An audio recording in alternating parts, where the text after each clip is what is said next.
Bueno, que Dios los bendiga. Buenas noches a todos.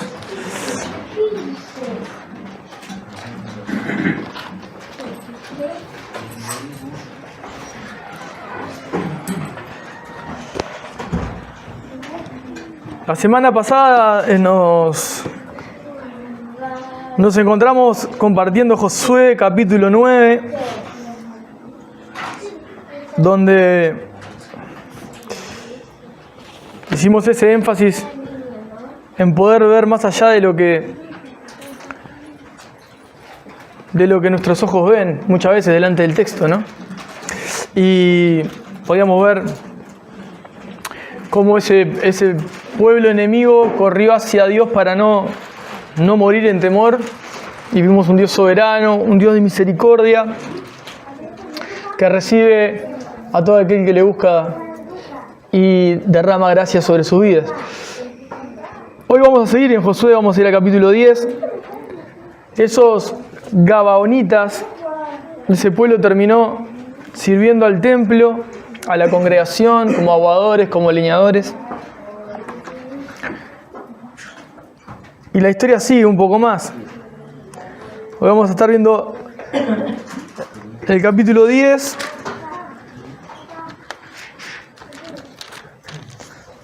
Y vamos a leer de ahí, del verso 1 en adelante, capítulo 10.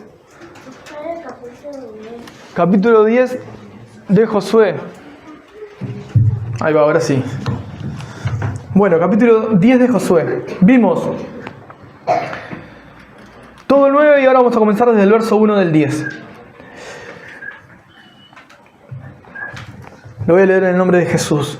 Cuando Adonisedec, rey de Jerusalén, oyó que Josué había tomado Jahaí y que la había asolado, como había hecho a Jericó y a su rey, así hizo a Jahaí y a su rey, y que los moradores de Gabaón habían hecho paz con los israelitas y que estaban entre ellos, tuvo gran temor, porque Gabaón era una gran ciudad, como una de las ciudades reales y mayor que Jahaí, y todos sus hombres eran fuertes.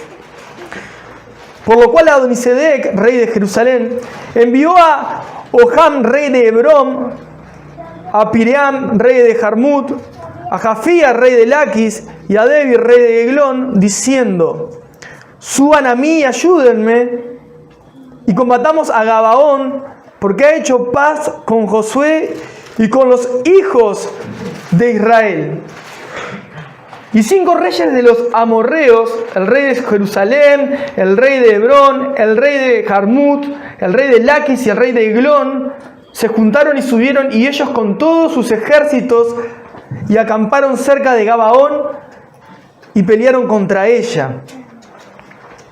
Entonces los moradores de Gabaón enviaron a decir a Josué el campamento en Gilgal: no niegues ayuda a tus siervos, sube prontamente a nosotros para defendernos y ayudarnos, porque todos los reyes de los amorreos que habitan en las montañas se han unido contra nosotros.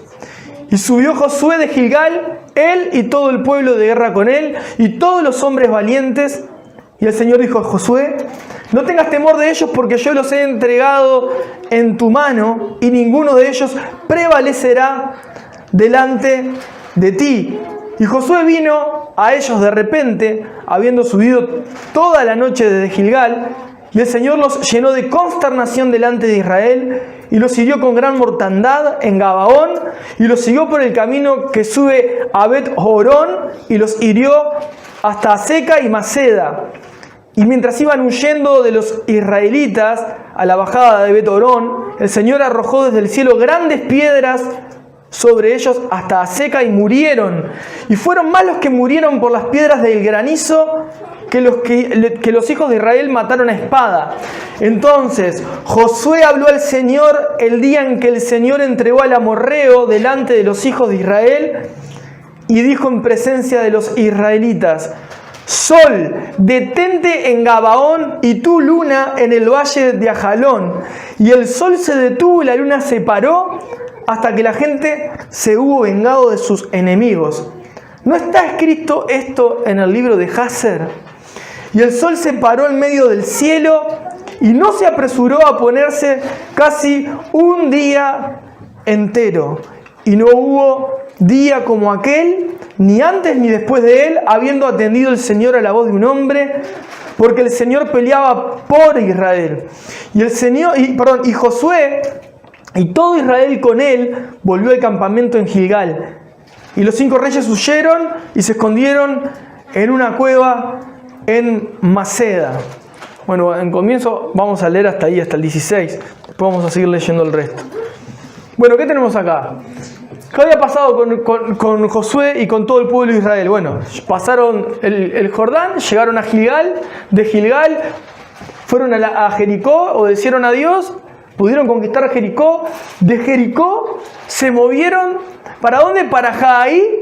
En Jahaí perdieron la batalla, pero luego Dios le permite de alguna manera vengarse o tomar la victoria a eso, y vencen también a los de Jahaí.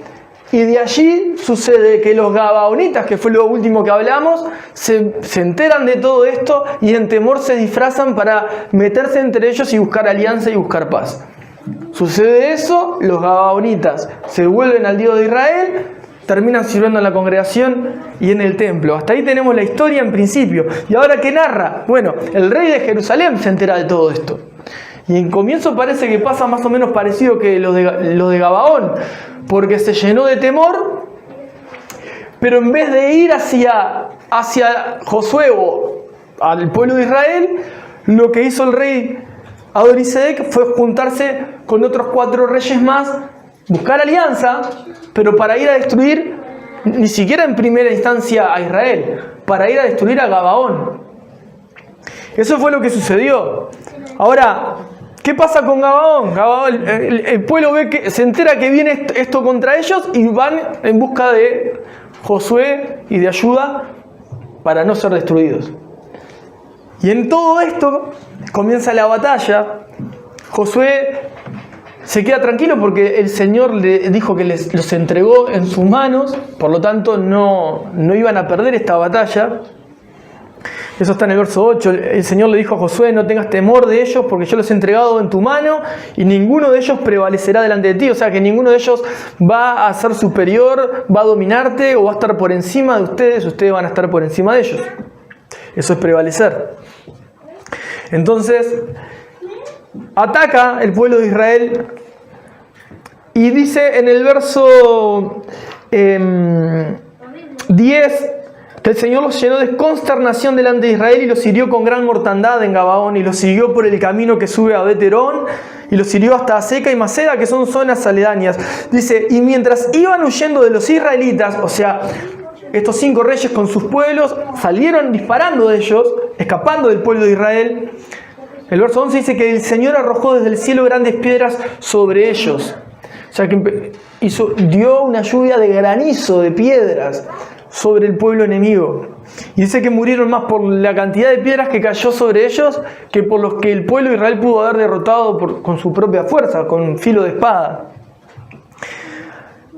Acto seguido, dice que Josué habla con el Señor el día que el Señor le entregó el amorreo. Cuando hablamos del amorreo, estamos hablando de toda esta zona donde estaban estos 5 reyes descendientes de una tribu.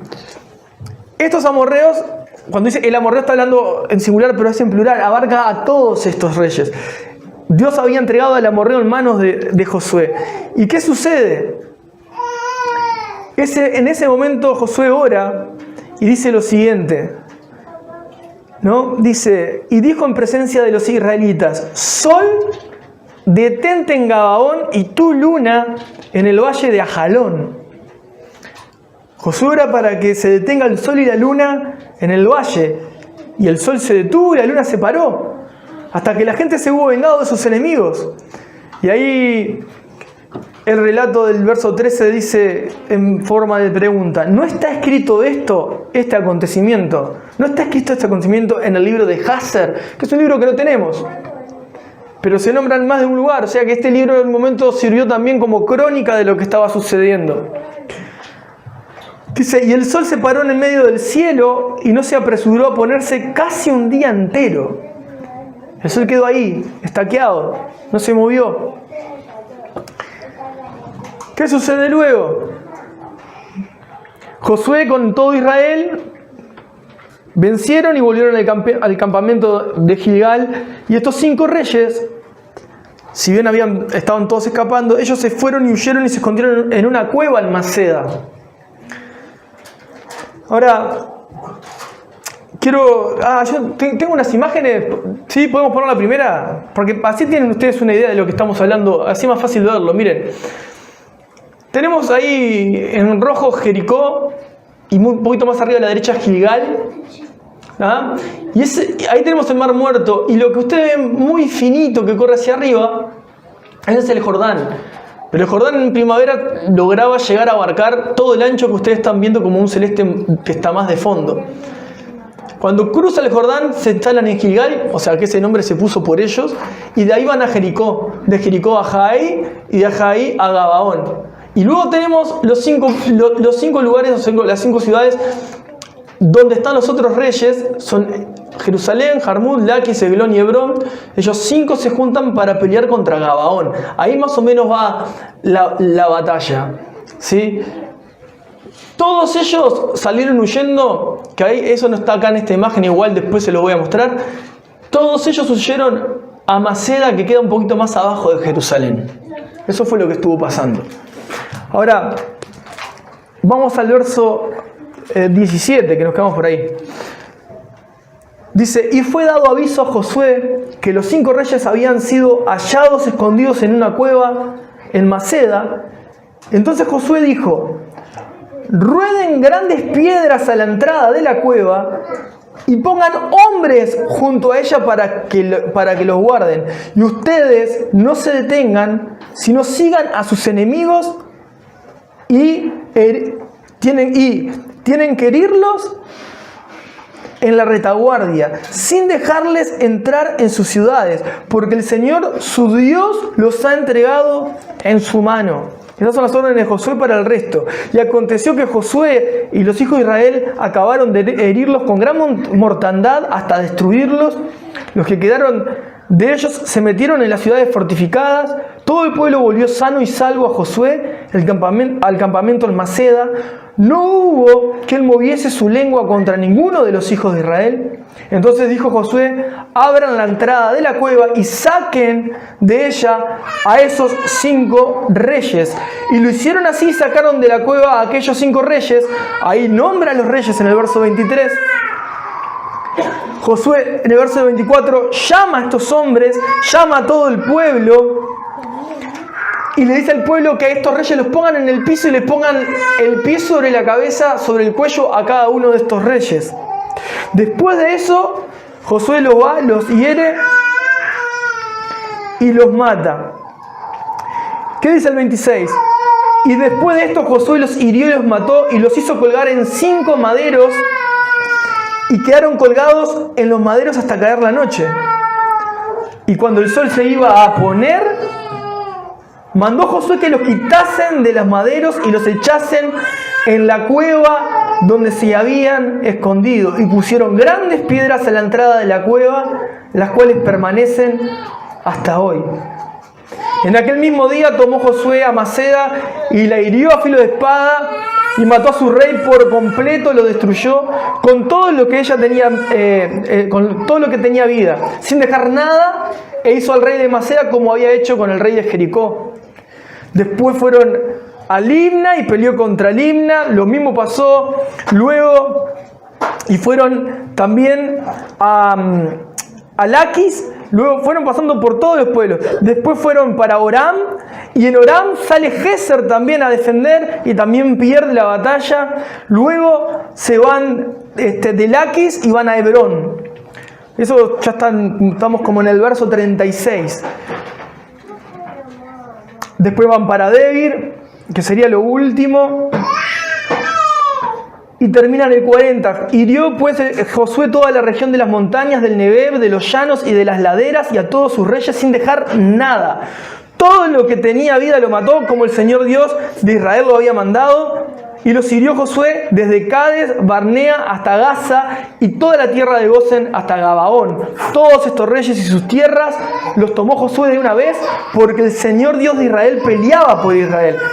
y volvió Josué y todo Israel con él al campamento de Gilgal. Ahora, si podemos la otra imagen nada más para que tengan una idea del recorrido. Ese fue el recorrido. Gilgal, Gabaón, Maceda, Limna, Laquis, Eglón, Hebrón y Debir. Fueron hasta allí abajo. Todo eso fueron lo que recorrieron y fueron conquistando todas esas tierras, el pueblo de Israel. Y en todo, absolutamente todo, no dejó a nadie, ninguna descendencia, absolutamente nada. ¿Por qué? Bueno, porque eran enemigos de Dios, porque estaban bajo idolatría, porque vivían en pecado, y Dios respaldó a Israel, a Josué y su liderazgo, y al pueblo de Gabaón que estaba injerto dentro del pueblo de Israel. Hasta ahí va la historia, bastante fuerte. Pero yo quiero ver algunas cosas de esto, por lo menos 3 puntos de esta historia. Uno que lo repetimos, lo vamos a ver también acá, que lo vimos la vez pasada, que hablamos un poco de la soberanía de Dios. Dios hace lo que quiere, como quiere, cuando quiere, y todo lo que hace es para su gloria y por su beneplácito. Entonces, nosotros desde ese lugar no tenemos...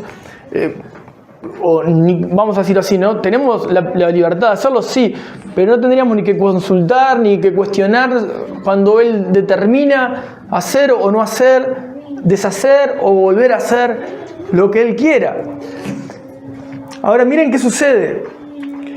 Yo les comentaba la vez pasada que cuando el Señor nos llama y nos volvemos a Él, somos como un bebé, ¿no? Espiritualmente, una persona que necesita ser alimentada, una persona que necesita ser cuidada, una persona que necesita ser atendida, y que Dios lo hace en el creyente, en el convertido, en el nuevo hijo de Él, ¿no? El adoptado, de manera que uno cuando recién comienza a caminar cerca de Dios ve esa fidelidad y esos milagros que constantemente quiere compartir con otros de no sabes lo que pasó, me levanté y no sabía qué iba a comer, pero me golpearon la puerta y alguien vino y me invitó a comer y yo no lo sabía. Y todo es un milagro tras un milagro, todo lo interpreta como una acción divina hacia la vida de uno que no merece. Yo les comentaba que cuando vemos la imagen de antes de Jordán, caía el maná y se alimentaban de maná, pero después que cruzan el Jordán, en Gilgal, allí empezaron a comer del fruto de la tierra prometida. Por lo tanto, pasaron de vivir en ese cuidado, esa protección de Dios como Padre para con ellos, a un pasito de madurez y a entender que era su responsabilidad comenzar a alimentarse. Como pasa con cualquier persona que comienza a caminar con Dios, que Dios lo cuida de una manera especial, lo alimenta, lo sostiene, ¿verdad? Y no lo deja de hacer. Pero el medio que comienza a usar empieza a cambiar, ¿no? Porque la responsabilidad humana no se elimina. Entonces uno comienza a alimentarse personalmente de la palabra de Dios, comienza a acercarse a Dios, comienza a tener comunión, empieza a tener una vida espiritual madura. Y es un gran paralelo con la vida del cristiano lo que sucedió en ese momento con el pueblo. Ahora, lo que pasa acá en este momento es que Dios de manera soberana responde la oración de Josué, pero de manera soberana porque hace un milagro que no se volvió a repetir nunca más en la historia, ni antes ni después, dice la palabra. Se detuvo el sol, es lo que todo el mundo recuerda, nadie se recuerda que la luna quedó fija también, pero se detuvo el sol y la luna. Y es más, dice, el sol se detuvo y la luna se paró hasta que la gente se hubo vengado de sus enemigos. Y la oración de Josué, que está en el verso 12, dice, sol detente en Gabaón y tú luna en el valle de Ajalón. O sea, esa fue una oración de Josué. Y Dios responde a la oración de Josué. Yo pensaba también en eso. Cómo Dios de manera soberana permite ese milagro, no solamente como si fuese un capricho del líder de momento, sino para darle la victoria al pueblo. O sea, hasta que terminaran de vengarse de todo lo que estaban allí, el sol no se iba a mover y estuvo casi un día detenido. Eso es por un lado. El otro acto soberano y milagroso de Dios fueron la lluvia de granizo o de piedras, porque podríamos imaginar granizo como una lluvia de hielos, ¿no? de piedras de hielo, pero en realidad acá dice lluvia de piedra y podría ser literalmente rocas. No lo sé, no lo deja específicamente escrito, pero fue una lluvia que terminó con todos. O sea, no estamos hablando de solamente un ejército. Tenemos 5 reyes con sus ejércitos, todos juntos a la batalla contra un ejército, y todos esos murieron por esa lluvia de piedras que Dios envió de manera soberana, de manera milagrosa, sobre el enemigo para darle la victoria a su pueblo. Vuelvo a repetir lo mismo. Son 2 actos que no vas a ver todos los días. De hecho, el sol y la luna nunca más volvieron a quedarse quietos, y lo dice el mismo libro. No hubo ni habrá como esta respuesta a esta oración. Y eso es una de las cosas que a mí también me impactó muchísimo, que es una respuesta a la oración de Josué. Josué hubiese pedido otra cosa, capaz que sucedía también, pero fue la respuesta a la oración de Josué.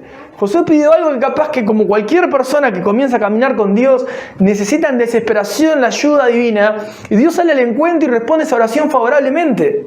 Y no porque la oración sea perfecta, ni la oración sea... No, porque Dios está viendo la intención y el fin que tiene esa oración.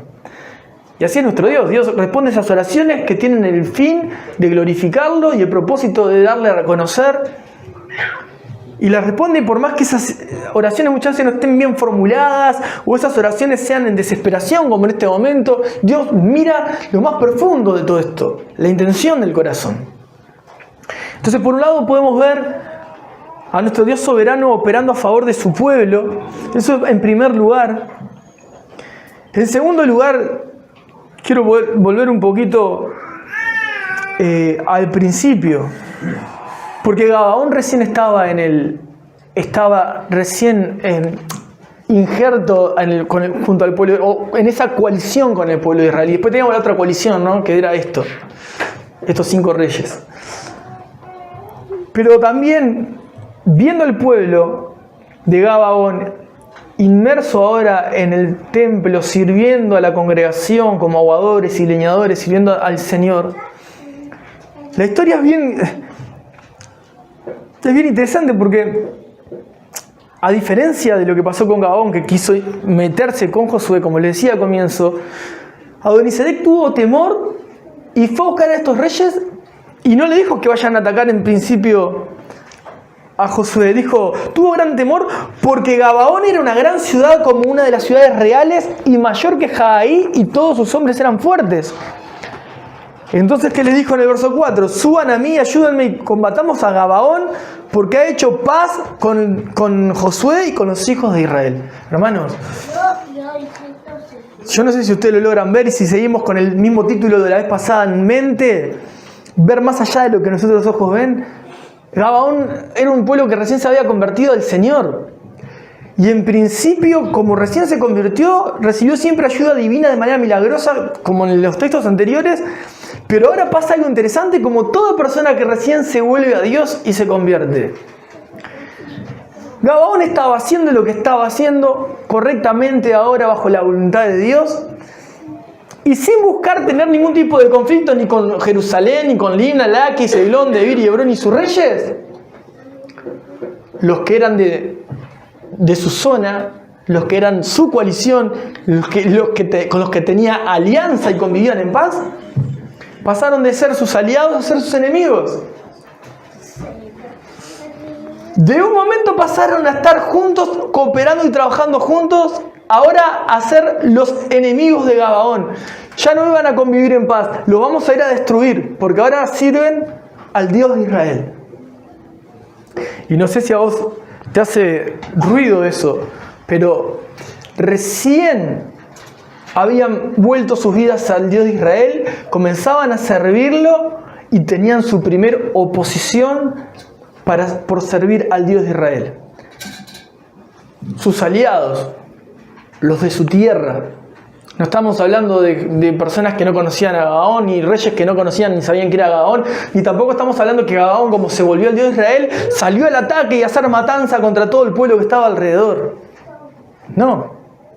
Estos pueblos se enteraron a quién estaba sirviendo Gabaón y quisieron actuar de manera rápida para destruirlos a ellos.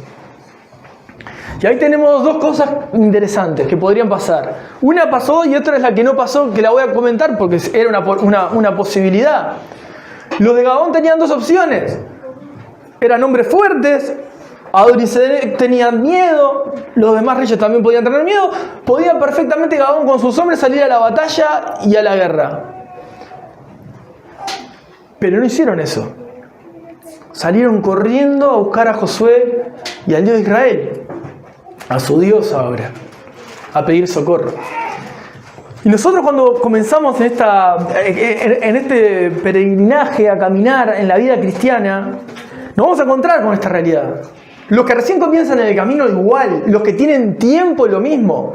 Cuando nosotros comenzamos a caminar junto con Dios y empezamos a hacer y a buscar hacer la voluntad de Dios, no vas a tener que salir a ganarte enemigos. Van a salir enemigos de lugares que ni siquiera estás pensando. Te van a buscar los enemigos. Yo no soy enemigo de nadie, yo no tengo problema con ninguno. Sí, pero tienen problema contigo porque sencillamente estás buscando a Dios.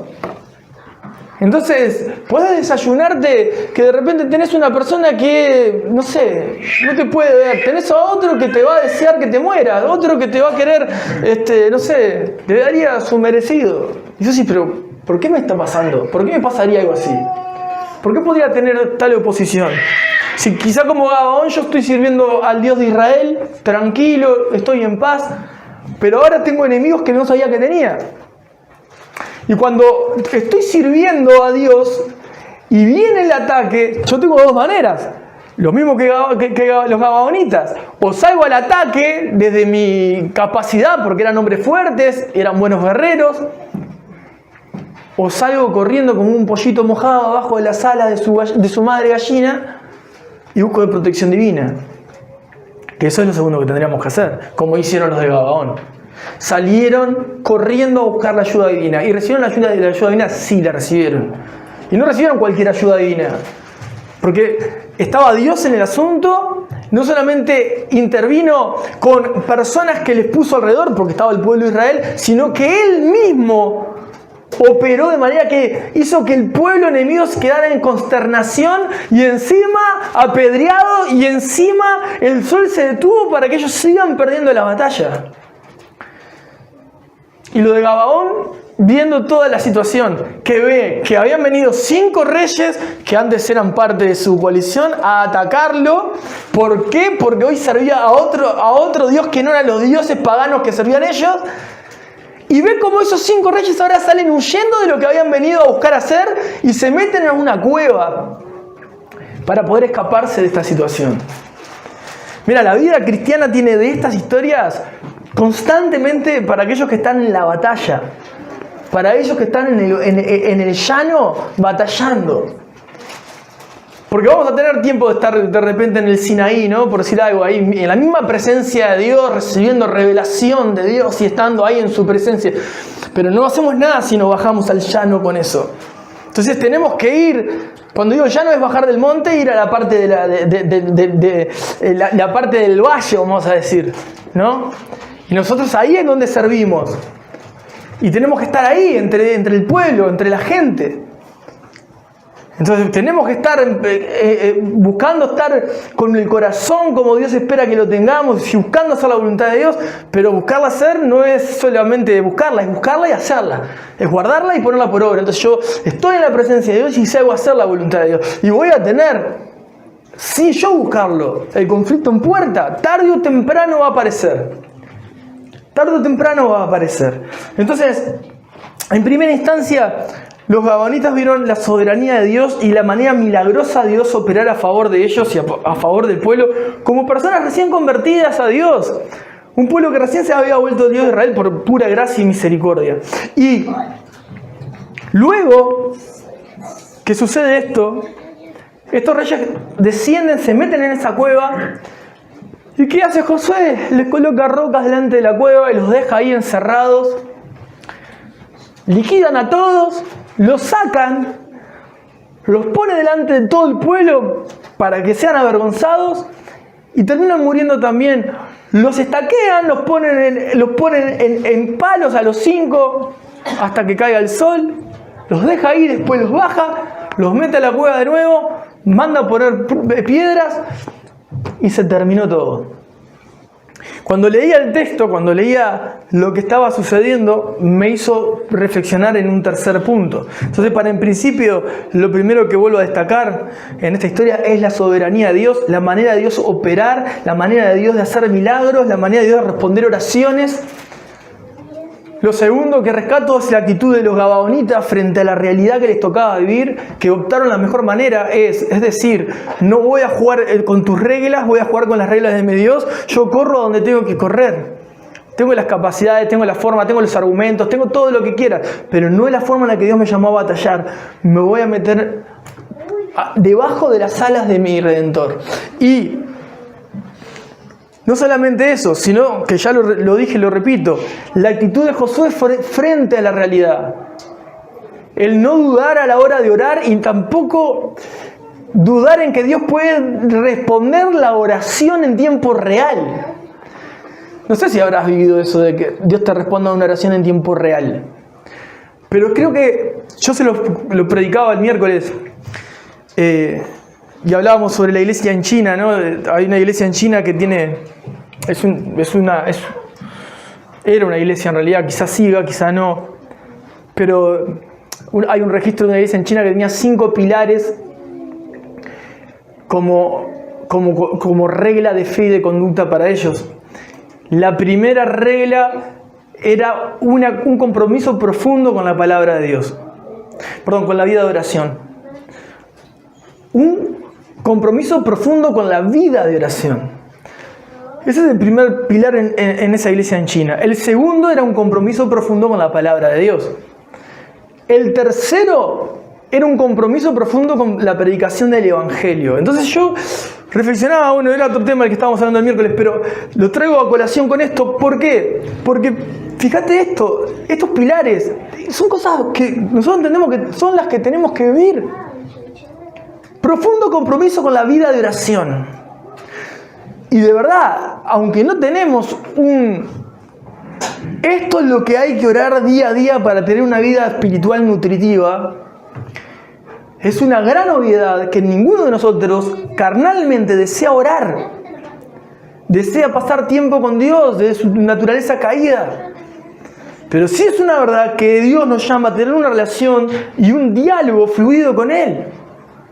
Y que muchas de las cosas que no ves y que no percibís y que no entendés y que no lográs cambiar es por no pasar tiempo en oración con Dios. No hay más.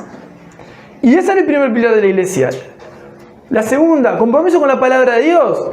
Y yo ya no sé a qué punto me puedo llenar de gozo y de alegría de tener personas que tienen facilidades en las escrituras. Porque también nos juegan contra. Pero esta iglesia tenía algo muy interesante. El compromiso con la oración no dependía del día de reunión. Ni el compromiso con la palabra de Dios dependía del día de predicación. Era un compromiso personal de sus vidas individuales. Tenían vida de devoción, tenían tiempo en la palabra, tenían tiempo en la oración. Y el tercer punto, que era un compromiso con la evangelización, como un pastor me decía hace unos días, mirá Rafa, nosotros las sillas de la congregación, ¿sabes cómo las cambiamos? Nos desafiamos como iglesia. Vos podés comprar tu silla y la de a quién vas a visitar, a quién va a venir de visita contigo, a quién vas a evangelizar. Y así compraron todas las sillas nuevas. Cada uno pagaba su propia silla y aquella visita que vaya a traer por su evangelización. Flor de compromiso. Entonces tenían todas las sillas para los que se congregaban y todas las demás para las visitas que podían llegar a través de ellos. Porque tienen también un compromiso con la evangelización personal. No porque sale la iglesia a evangelizar.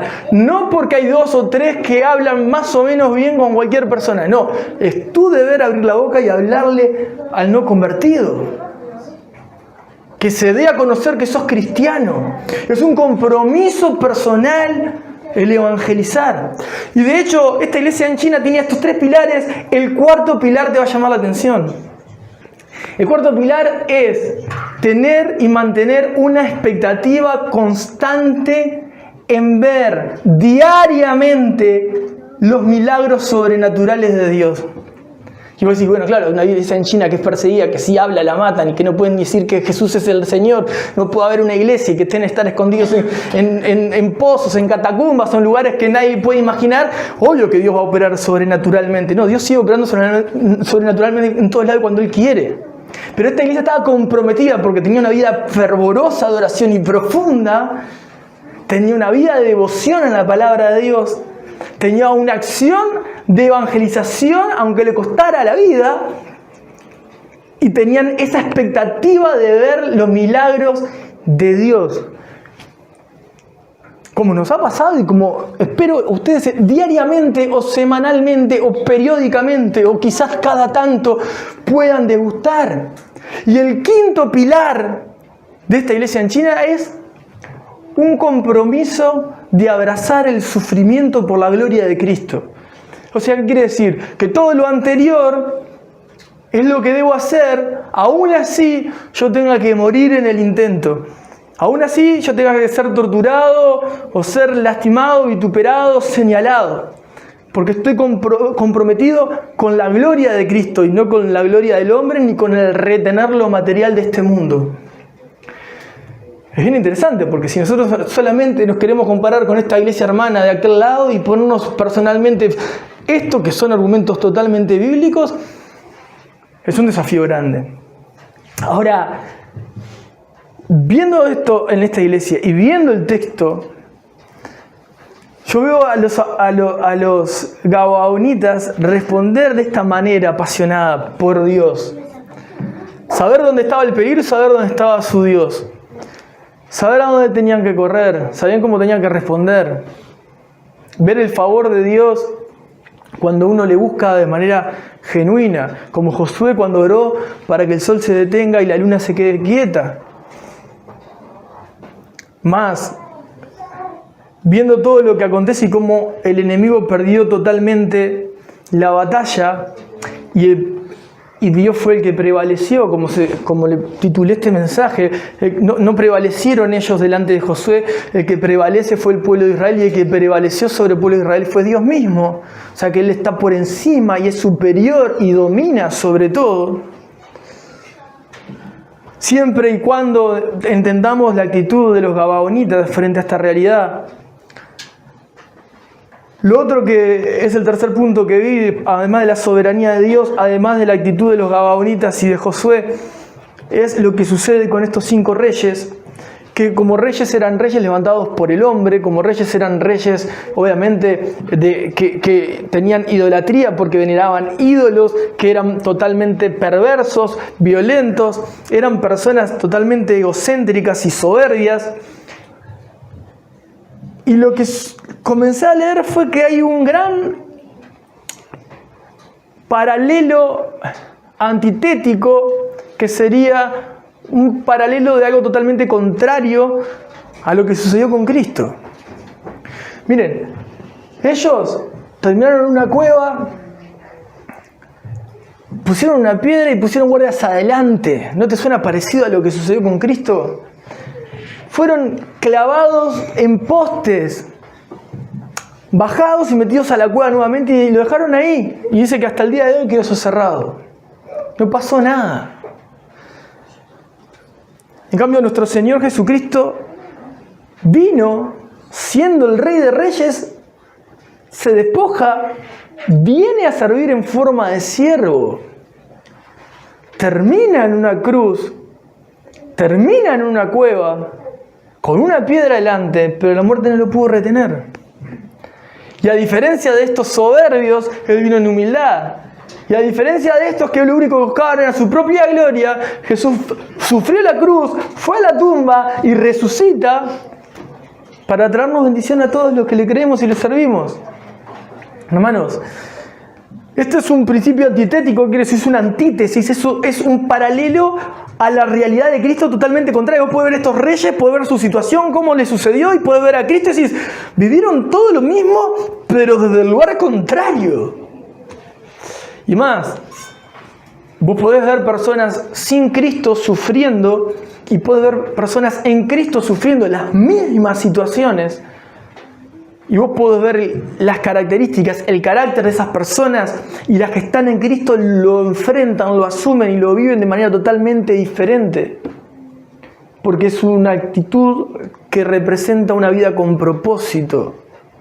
porque entienden qué les sucede y por qué les sucede. Como los gabaonitas, empezaron a ver que los enemigos se volvieron, que eran aliados, se volvieron enemigos, y se están dando cuenta de lo que está sucediendo. Miren, yo les quiero compartir dos textos. Vamos a ir primero a Mateo.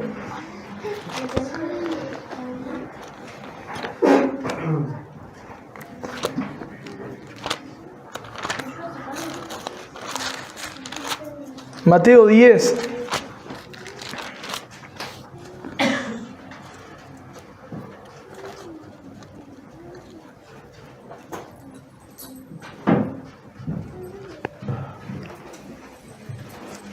Mateo 10, verso 34. Y ahí hay un título, al menos en esta versión, que dice: Jesús causa división. Presten atención, ¿viste? Dice: Jesús causa división. Dice así el verso 34, 35 y 36. No piensen que he venido para traer paz a la tierra. No he venido para traer paz, sino espada. Porque he venido para poner en disensión al hombre contra su padre, a la hija contra su madre y a la nuera contra su suegra. Y los enemigos del hombre serán los de su casa. Voy a hablar de nuevo. No piensen que he venido para traer paz a la tierra. No he venido para traer paz sino espada, sino juicio. Porque he venido para poner en disensión al hombre contra su padre, a la hija contra su madre y a la nuera contra su suegra. Y los enemigos del hombre serán los de su casa. Lo que vivieron los gabaonitas. Su tierra, toda la alianza que había, toda esa coalición, se destruyó en el momento que ellos determinaron seguir al Dios verdadero. Entonces no es extraño de que nosotros no estamos llamados a buscar enemigos, ni a traer espada, ni buscar espada, sino que vamos a recibir como consecuencia de seguir al Dios verdadero, muchas veces, al enemigo que en realidad pudo haber sido o puede ser nuestra familia. Para algunos, lamentablemente, les toca dormir con el enemigo. A otros les toca cocinarle todos los días. A otros les toca convivir una casa por medio. A otros les toca tenerlo cerca o saber que está. Y vos decís: pero es tu familia. Sí, pero es mi enemigo. Y yo no lo quiero que sea mi enemigo. Yo no busco que sea mi enemigo. Y no estoy llamado a tener enemigos. Pero tengo enemigos por causa de a quien yo sirvo y sigo. Y por la forma en la que yo vivo. Los enemigos dice que son los de su casa. Entonces no se extrañen de que para los que vos tenés afecto profundo y real sean los que vayan a buscarte para querer verte amedrentado o decaído o de vuelta a la vida que llevaste en algún momento. Porque antes sí vivías mejor, o antes eras diferente, lo que quieras colocar. Y hay otro texto, vamos a un poquito más adelante, el Evangelio de Juan.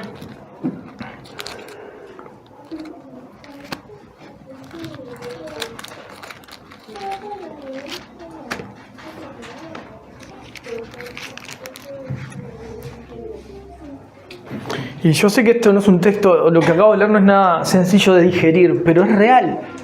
Todos los que procuren vivir para Cristo, lamentablemente, van a padecer por enemigos que van a levantarse de manera que uno no espera ni las busca. Y no es porque seamos santos en sí mismos, sino por quien está atrás nuestro, que es Jesús. En Juan 15,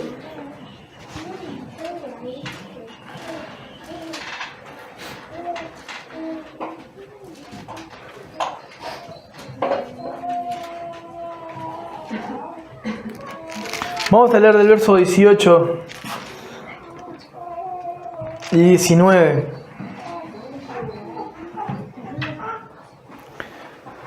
Juan 15, 18 y 19 dice: si el mundo los aborrece, si este sistema caído, si las personas que viven en este sistema y viven bajo las normas de este mundo los odia, los aborrece, si el mundo los aborrece, sepan que a mí me han odiado, me han aborrecido antes que a ustedes. Si fueran del mundo, y esto es una gran esperanza, ¿no? o una gran paz que te puede dar si lo comprendes. Si fueras del mundo, el mundo amaría lo suyo. Perdón, si fueran del mundo, el mundo amaría lo suyo. Pero porque no son del mundo, antes yo los elegí del mundo, por eso el mundo los odia. ¿Qué te está diciendo Jesús? Si el mundo te odia, tranquilo, a mí me odia primero. Y si te odias porque yo te elegí del mundo, de entre el mundo, yo te escogí, te separé, te saqué de entre ellos.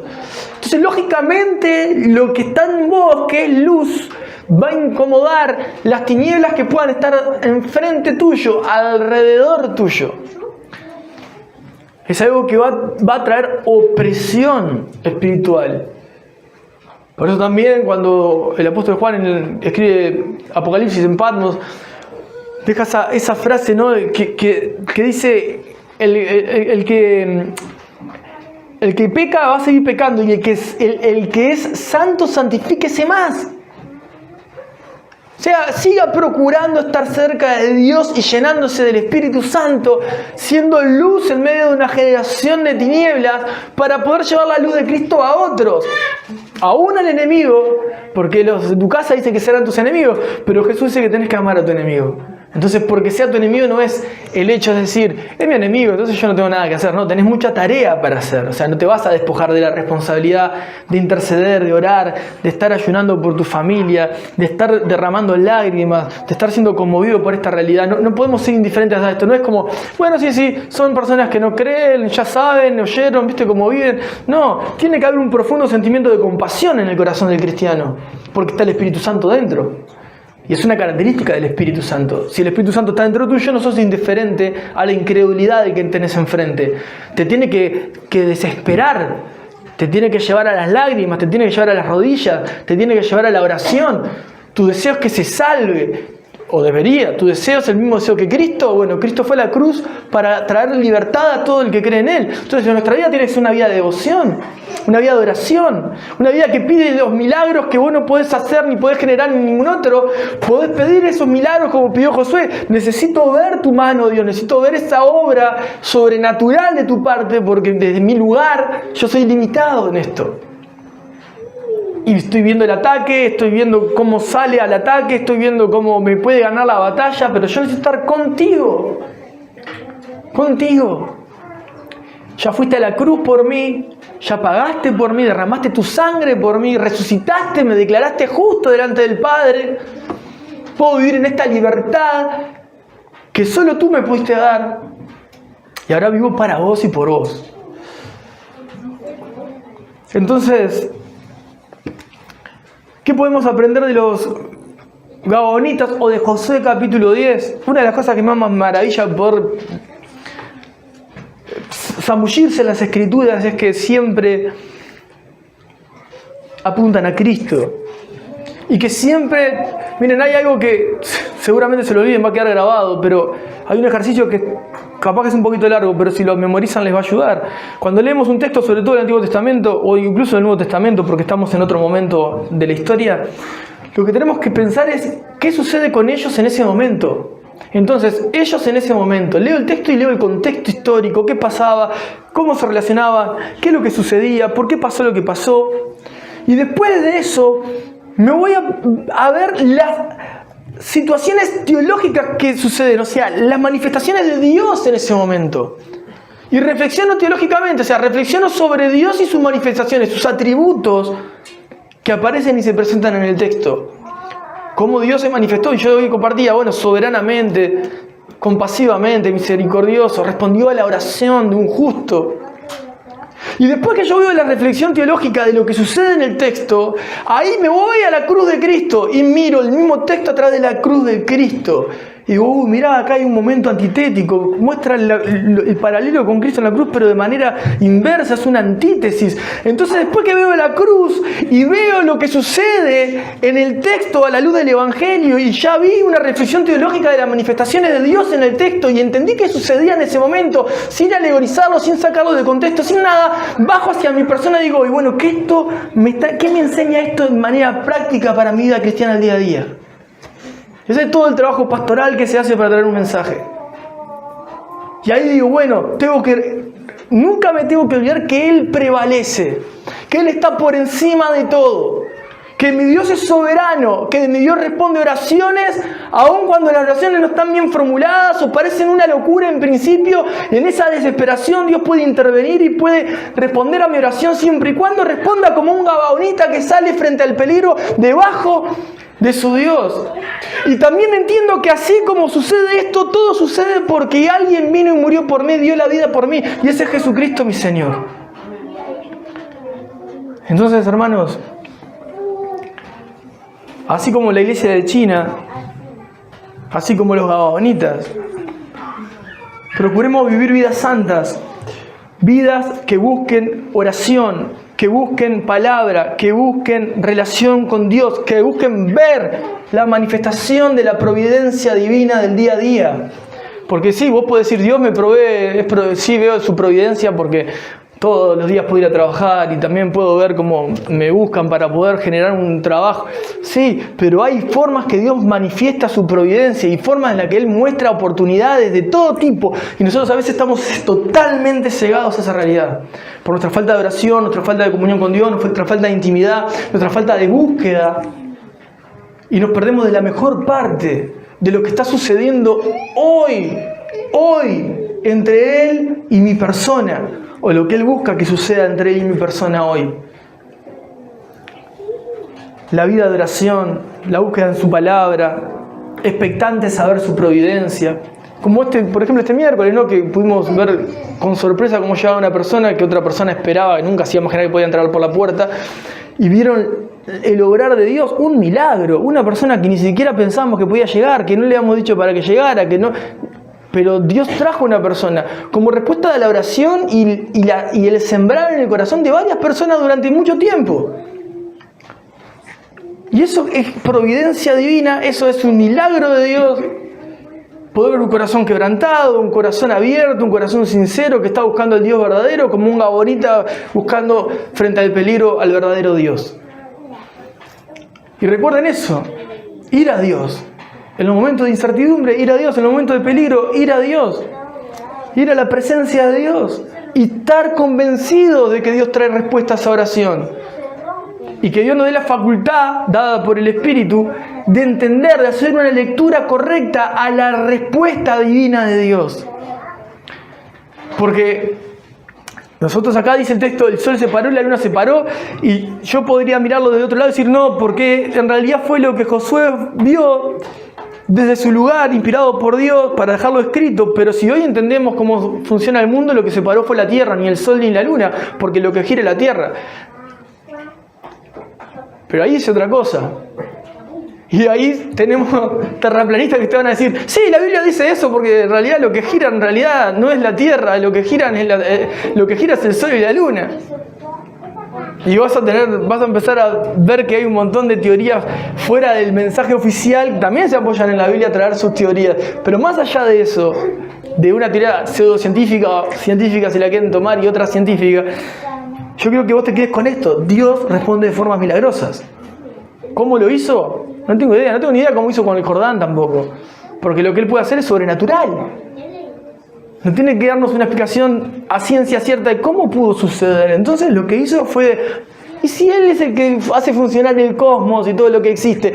No tengo que estar cuestionando las leyes naturales, las abre, las cierra, las acomoda, se mete en ellas, vuelve y sale, justamente porque es soberano. Ese es nuestro Dios. Entonces nosotros podemos ver respuestas divinas que no esperamos. Manifestaciones de Dios que no imaginamos poder ver. El asunto es que si vivimos por fe, con confianza y certeza en Él, vamos a poder ver esta realidad y vivir en esa realidad. Si no vivimos en esta fe, seguiremos caminando cerca de Él y vamos a ver sus cuidados y vamos a ver cómo la vida funciona, pero te estás perdiendo una gran parte de la historia en relacionarte con el Dios verdadero. Y para los que se paran en la primera línea de batalla, como lo hablábamos la vez pasada, te vas a ganar enemigos, vas a sufrir, como también la iglesia de China, porque seguís al Dios verdadero. Las opresiones te van a hacer o salir corriendo y abandonar lo que Dios te llamó a hacer, o mantenerte firme con el corazón duro y darte cuenta que no es el lugar donde tenés que estar, o resistir porque el Espíritu Santo te equipó para poder llevar la buena obra y aún en el día malo poder seguir adelante. No importa el área, no importa en el lugar donde sirvas, si es tu casa, en el área como esposo, como esposa, en una empresa o en tu trabajo o en la iglesia local, el área en la que Dios te colocó, si es Dios que te puso allí, si Dios te equipó y te llamó para estar respondiendo a Él en esa fila, en esa batalla, la opresión va a venir. Y la opresión viene justamente como un cernidor para ver quién está calificado y quién no está calificado. El que da la vida por Cristo, o como el joven rico que se entristecía cuando había que morir a sus cuestiones, como lo hablamos hace unas cuantas reuniones atrás, cuando Dios viene a destruirte la agenda. Entonces vos decís, Señor, es muy importante poder discernir esto.